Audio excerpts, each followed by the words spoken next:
গণভবন নাকি ছেড়ে দিতে হবে।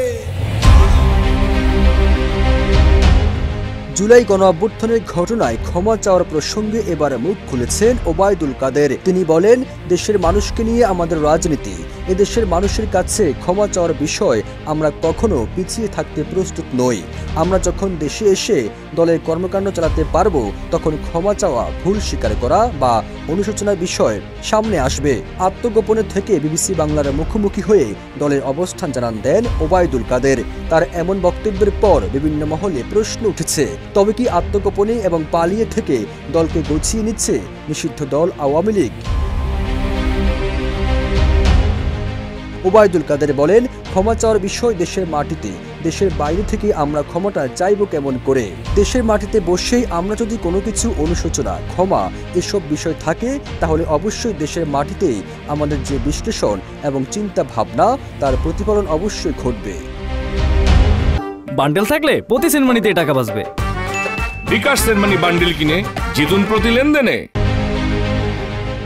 একদিকে ছিল বাহিনীগুলোকে দিয়ে আন্দোলন দমনের চেষ্টা, অন্যদিকে নিষিদ্ধ দল আওয়ামী লীগ ও ছাত্রলীগ সহ অঙ্গ সংগঠনগুলো মাঠে নেমেছিল। কিভাবে এসব সিদ্ধান্ত নেওয়া হয় সে সময়, এমন প্রশ্নে ওবায়দুল কাদের বাহিনীগুলোকে ব্যবহারের দায় চাপিয়েছেন স্বরাষ্ট্রমন্ত্রীর উপর। তিনি বলেন, আইন প্রয়োগকারী সংস্থাগুলো স্বরাষ্ট্রমন্ত্রীর অধীনেই কাজ করে এবং আমরা আমাদের দলীয়ভাবে, আমাদের মূল দল, সহযোগী সংগঠন, আমরা সতর্কভাবে বিভিন্ন জায়গায় সংগঠিতভাবে থাকতে আমাদের নেতাকর্মীদের নির্দেশ দিয়েছি। এখানে আমাদের পার্টিকে আক্রমণ করার চেষ্টা হয়েছে বারবার। এ সময় আমরা আমাদের পার্টিকে সতর্ক পাহারায় থাকতে বলেছি। দীর্ঘ সময় ধরে নিজেকে লুকিয়ে রেখে সম্প্রতি গণমাধ্যমের মুখোমুখি হয়ে সামনে আসছেন নিষিদ্ধ দলের শীর্ষ এই নেতা।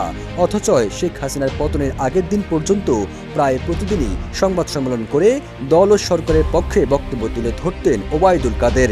আন্দোলন দমনে আওয়ামী লীগ, ছাত্রলীগকে মাঠে নামানোর প্রশ্নে ওবায়দুল কাদেরের সে সময় বক্তব্য উত্তেজনা বাড়িয়েছিল বলে অভিযোগ রয়েছে। আওয়ামী লীগের ভেতরেও তাকে নিয়েছিল নানা আলোচনা, সমালোচনা। ওবায়দুল কাদের দাবি করেন, আমি এখনো দলের সাধারণ সম্পাদক। আমাদের দলে 3 বছর পর পর কাউন্সিলের নেতৃত্ব পরিবর্তন হয়।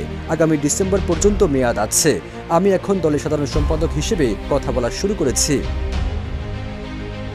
সবুজ আলম, ইত্তেফাক।